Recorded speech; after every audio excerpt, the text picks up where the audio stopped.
Hello les propriétaires qui se bougent, vous voulez optimiser l'agencement de votre maison, vous avez des espaces perdus que vous voulez mettre à disposition de vos locataires ou de vous-même pour pouvoir en utiliser parce que chaque mètre carré compte vraiment. Vous voulez créer une maison et faire mentir l'adage, il faut faire 3 maisons avant d'en faire une bien. Dans cette vidéo, je vais vous expliquer les 30 types de pièces dans une maison pour que vous ayez la liste complète en tête afin de rien oublier et de pouvoir optimiser. Donc tout d'abord, on va rentrer dans la maison, ensuite sortir et on va passer les pièces par ordre d'importance les unes après les autres.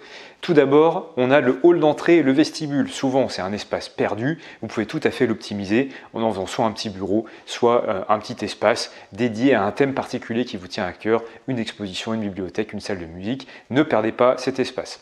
Ensuite, vous avez tout ce qui gravite autour de la cuisine, très important, notamment depuis la pandémie où tout le monde a un peu redécouvert le fait qu'on pouvait cuisiner chez soi et faire des choses vraiment sympas facilement.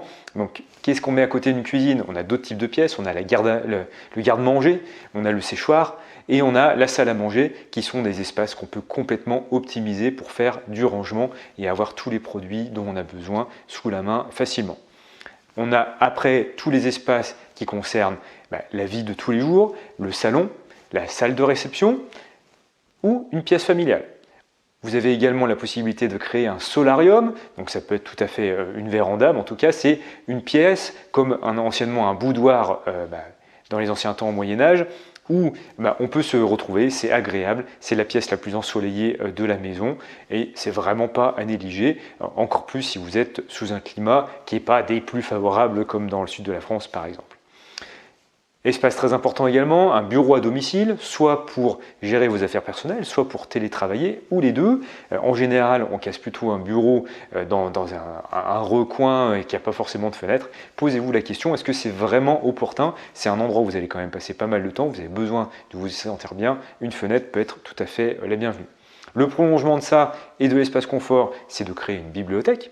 Après, il y a tous les espaces bien-être et hygiène, la salle de bain, salle d'eau, demi-salle de bain et une buanderie pour gagner du temps au quotidien et avoir tous les éléments d'électroménager qui vont bien pour bien vivre tous les jours. N'oubliez pas non plus des pièces de rangement autant que possible, autant optimisées que possible. Après, on passe à l'espace nuit, chambre parentale, enfant, bébé, chambre d'amis. À tout ça, on peut coupler une salle de jeu et une salle de musique. Après, n'oubliez pas de vous faire plaisir avec pourquoi pas une salle de home cinéma et une salle de gym musculation.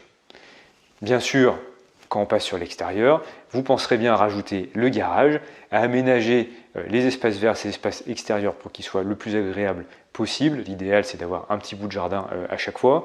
Et vous avez les espaces connexes que vous pouvez utiliser, le sous-sol qu'on peut très bien aménager la plupart du temps, soit en chambre, soit en espace de rangement, cave qu'on peut transformer en une cave à vin, grenier et qu'on peut transformer en espace de stockage. Comment est-ce qu'on fait pour mettre tout ça dans une maison qui ne fait pas 800 mètres carrés et qui ne ressemble pas à un château? Bien sûr, classiquement, on transforme des grands espaces en petits espaces et on met plusieurs fonctions à l'intérieur de chaque espace. On peut très bien avoir un salon dans lequel on intègre une kitchenette et un espace de rangement qui fait à la fois rangement et garde-manger. On peut vraiment optimiser tout ça. On peut avoir dans un studio un lit qui s'encastre dans le mur et un home cinéma qui se déplie à côté. C'est tout à fait possible. Je vous invite à voir dans le lien juste en dessous des idées d'aménagement de petites surfaces. Je vous invite également à aller beaucoup plus loin pour vos investissements locatifs et à doubler votre rentabilité. J'ai créé un webinaire complet pour vous expliquer comment faire ça de A à Z, à la fois en investissant le moins cher possible et en optimisant vos coûts et vos recettes. C'est le webinaire de la méthode Tsunami. Je vous mets le lien également et je vous invite très fortement à aller voir cela dans la prochaine vidéo pour prolonger votre lecture. N'oubliez pas de vous abonner à la chaîne YouTube de Eldorado Immobilier en cliquant sur la petite cloche juste en dessous pour être notifié des prochaines vidéos sur l'investissement immobilier et la location saisonnière que je pourrai publier avec des conseils et puis pour être prévenu lorsque je serai en live pour répondre directement à vos questions. Ciao, ciao!